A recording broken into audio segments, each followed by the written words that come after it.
L'ange et l'enfant. Monsieur Franz Grillparzer. Il lui disait: je suis ton frère. Ne te souvient-il plus des cieux? Leurs deux reflets brillent en tes yeux. Tu n'es pas l'enfant de la terre. Et l'ange souriait et lui tendait les bras. L'enfant semblait dormir, il ne répondait pas.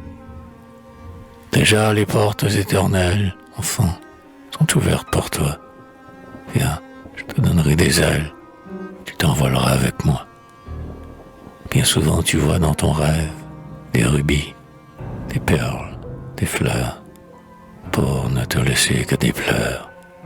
Ce mensonge trop tôt s'achève. Et l'ange souriait et lui tendait les bras. L'enfant semblait dormir, il ne répondait pas. Je ne veux pas que tu t'éveilles, blond chérubin. Remonte aux cieux, tu retrouveras ces merveilles dont le songe éblouit tes yeux. Viens, tu courras dans les allées, sur le sable de grands jardins. Je te conduirai par la main jusqu'aux voûtes étoilées. Et l'ange souriait et lui tendait les bras. L'enfant semblait dormir, il ne répondait pas. N'entends-tu pas l'appel des anges? Va jouer dans le firmament. Sors de la vie de ces langes, dans les plis de mon vêtement.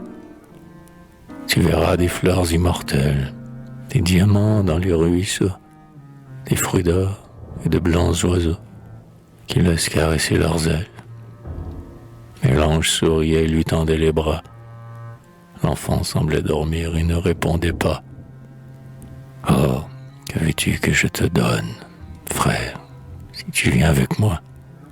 Prends les rayons de ma couronne, ces fleurons divins sont à toi. Tu ne sais pas que la souffrance, ici-bas, pourrait t'accabler. Viens, suis-moi, je vais m'envoler. Pauvre ami, je suis l'espérance. Et l'ange souriait et lui tendait les bras. L'enfant semblait dormir et ne répondait pas. Quoi? Tu es resté sur la terre, tout seul, jouet de la douleur, et le ciel t'offrait le bonheur, enfant, dont le ciel est ta mère. Et deux anges fuyaient, heureux, loin d'ici-bas, et l'enfant dormi ne se réveilla pas.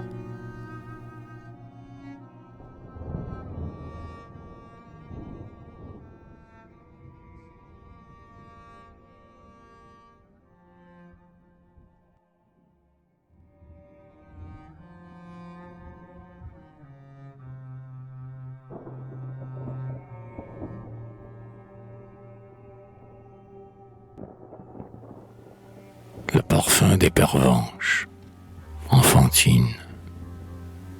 Bonne Vierge, écoutez ma voix, je vous en prie. Hier, parmi les bouquets vivants de la prairie, j'ai cueilli, en tressant ma guirlande, une fleur dont le calice bleu n'exhalait nulle odeur. La pervenche, pour nous, dit ma mère chérie, est toujours sans parfum céleste, car Marie, par les anges, en fait dérober la senteur, et leur tremblante main la porte à son cœur. Mais quand l'hiver flétrit les plantes qui frissonnent, pour embaumer les cieux, les chérubins moissonnent les âmes des petits innocents comme toi. Vierge, ayant écouté, tout joyeux, ces paroles, j'ai des fleurs du jardin ravagé les corolles, pour que tes messagers n'y trouvent plus que moi.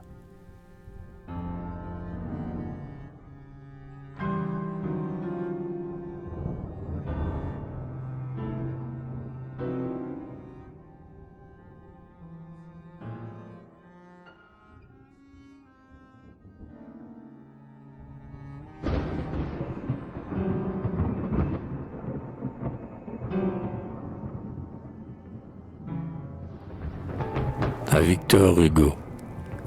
Je ne vous connais pas, ô bien-aimé poète. Je n'ai pu contempler la fière et noble tête, où les rayons brûlants et doux du divin feu font germer sans effort la semence de Dieu. Je ne vous connais pas, cependant j'imagine si bien votre grand front qu'un éclair illumine. En votre œuvre, poète, on peut voir si souvent votre visage auguste éclatant et vivant, que si, par un beau jour, perdu dans une foule, car nous ne savons pas où le hasard nous roule, par un jour envié vous passiez devant moi, j'irai droit jusqu'à vous pour vous dire, c'est toi.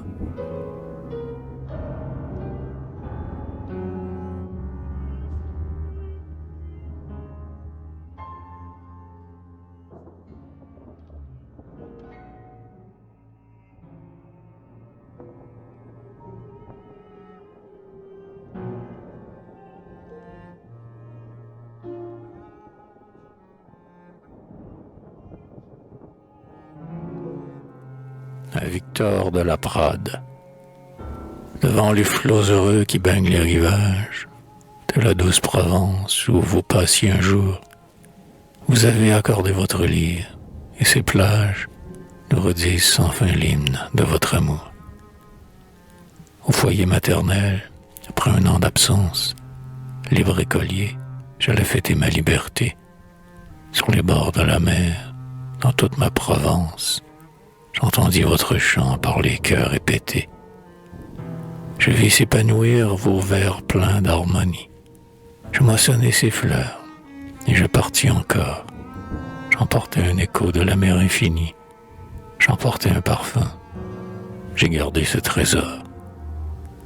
Ah, puisque vous aimez cette rive fleurie, où le poète ému se sent plus près de Dieu, puisque vous la chantez qu'elle est ma patrie, que votre âme s'allume à son beau ciel en feu.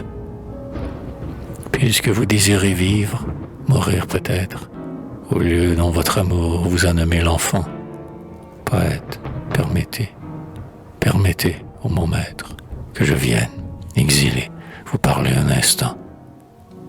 Ô fils de mon pays, veuillez être mon frère.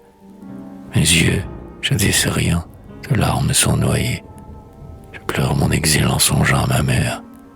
J'apporte mon cœur débordant à vos pieds. Bien des fois, vous avez consolé ma souffrance, et je vous ai béni, poète, bien des fois, car vous me ramenez, tressaillant d'espérance, au bord de mes flots bleus, au fond de vos grands bois. Vous donnez pour le ciel des ailes à mon âme, en chantant la justice et le droit aux penseurs. De mes espoirs éteints, vous rallumez la flamme. L'enfant même a souvent le doute au fond du cœur. Quand l'âge sonore ébranle le vieux chêne, je gémis avec vous sur son funeste sort. Si je songe avec joie à notre vie humaine, vous me faites comprendre et célébrer la mort. Pour toutes mes douleurs, vous avez une larme, un mot qui me pénètre, un mot harmonieux. Votre lutte murmurant répand un divin charme, et le sourire aux pleurs se mêle dans mes yeux. Le poète est toujours sensible à la parole, d'un cœur reconnaissant qui lui dit « Oh, merci, chanteur, âme sacrée dont la voix me console, laissez-moi vous aimer et vous le dire aussi. Laissez-moi vous aimer, vous chantez la nature, des vents dans les forêts, vous notez les concerts, et vous en traduisez l'ineffable murmure. Dieu, comme le soleil, resplendit en vos vers. Laissez-moi vous aimer, de ma chère patrie. Nous avez fait plus doux le nom mélodieux.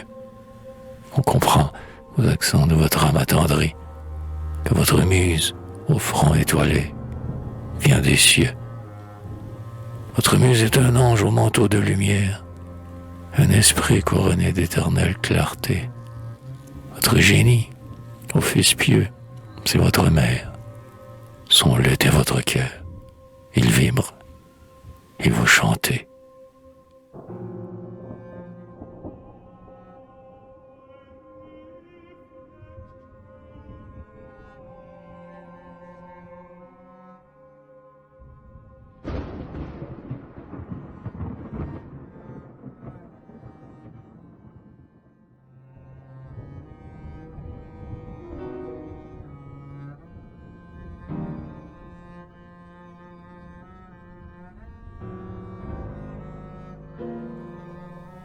Voici le frais matin, mais tout sommeille encore. Les arbres sont rêveurs dans l'immobilité. nuit trace au fusain des tableaux que l'aurore couvrira d'un pastel sublime. La clarté. Les oiseaux ont encore la tête sous leur aile. L'insecte, dans la fleur, n'ouvre pas ses rideaux. Et l'onde dit un chant si timide et si frêle qu'on croirait qu'elle a peur dans le lit des ruisseaux. Le silence est partout. L'infini se recueille. Les pâles visions meurent avec la nuit. Et l'homme sous son toit, la bête sous sa feuille, éveillés ou dormants, ne font encore nul bruit. Tout à coup le soleil paraît, l'azur flamboie, et la terre au grand ciel jette son cri d'amour. Ainsi, quand tu surgis à mes yeux pleins de joie, délivré de la nuit, je chante un hymne au jour.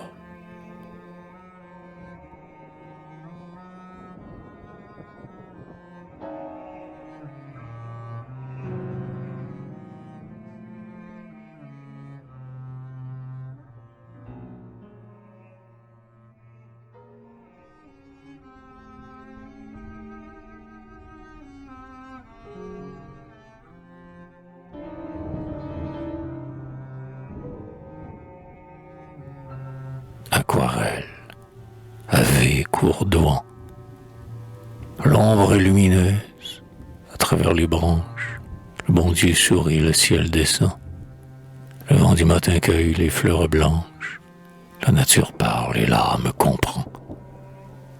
Tout semble pensif, la terre travaille, le bourgeon gonflé boit les feux du jour, et le lierre tresse un pan de muraille où va, gracieux, se nicher l'amour. L'insecte s'éveille au sein de la rose, dont l'air embaumé fait un doux berceau. Le divin secret sort de toutes choses. La chanson du nid vole avec l'oiseau. Et le ruisseau bleu joint à ce mystère, le bruit éternel et mystérieux, le bruit du baiser qu'il donne à la terre, qu'il jette aux amants, qu'il envoie aux cieux.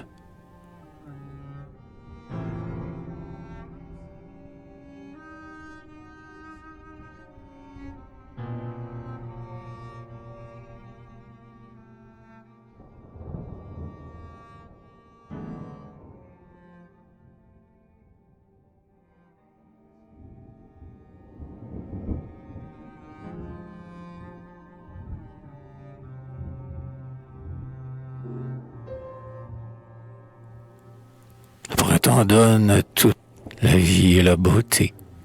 Chaque tige a sa fleur, chaque fleur est superbe. L'azur est souriant, la nature en gaieté, met des trésors d'amour et de bonheur dans l'herbe. Dans les arbres, songeurs profonds, germe le fruit. La joie est par les airs, tout est gonflé de sève. Et ce jour trouble plus le penseur que la nuit, car un plus grand mystère entre dans son grand rêve. Dieu se laisse entrevoir, et sur des arbrisseaux, être souffrant que nul doux parfum ne console, une fleur vient d'éclore, et un nid de passereaux, encore de l'amour au sein d'une corolle.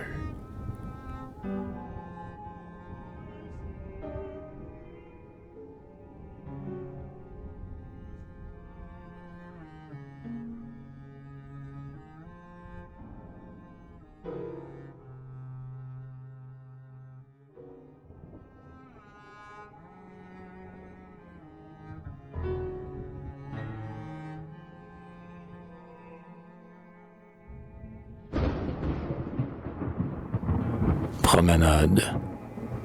Nous qui croyons souffrir, songeons à la souffrance de ceux qui vivent seuls, sans même une espérance, et qui mourront tout seuls.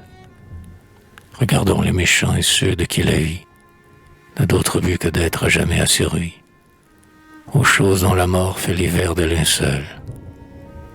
Vois les hommes des champs, vois les hommes des villes, les combats étrangers ou les guerres civiles, déchirer leurs esprits. Jette un profond regard sur l'histoire profonde, et devant les forfaits entrevus sous cette onde, dis-moi ce que ressent ton pauvre cœur surpris. Après avoir sondé toutes ces noires choses, Regarde, là, tout près, les fleurs blanches ou roses s'ouvrir au grand ciel bleu. L'arbre étend ses longs bras lorsqu'avec toi je passe pour nous bénir, et Dieu rayonne dans l'espace, car l'arbre nous connaît et nous connaissons Dieu. Ami, et délivré de la ville lointaine, dont le bruit nous arrive ainsi qu'un bruit de chaîne, essuie enfin tes pleurs. Vois, la brise s'endort, l'eau paisible s'écoule. C'est le bonheur plus grand que d'oublier la foule, d'être aimé des oiseaux et d'être aimé des fleurs.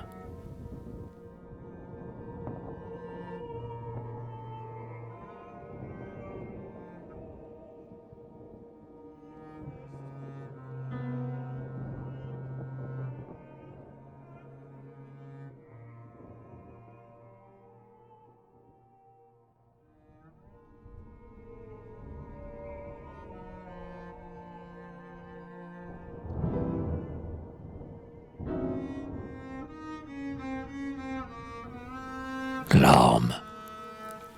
Pour le papillon et l'âme, la Grèce avait un seul nom. Au poète, je proclame que la Grèce avait raison.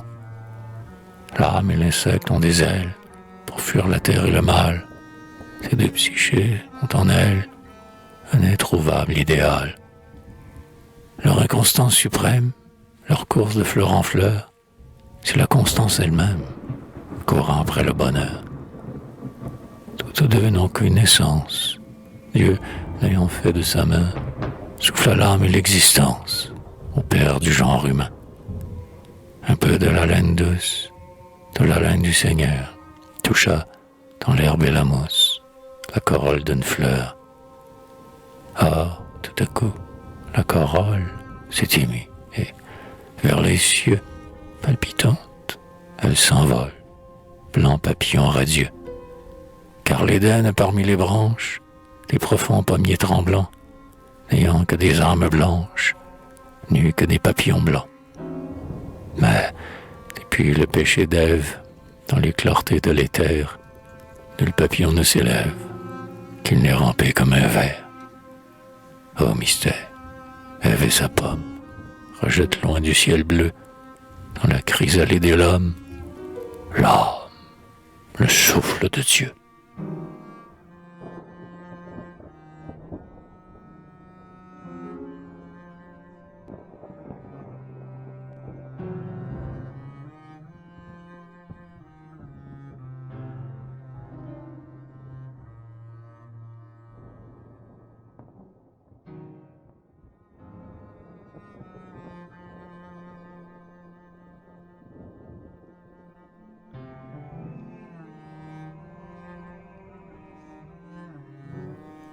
Un autre cri-cri mort, vraie image du vrai poète.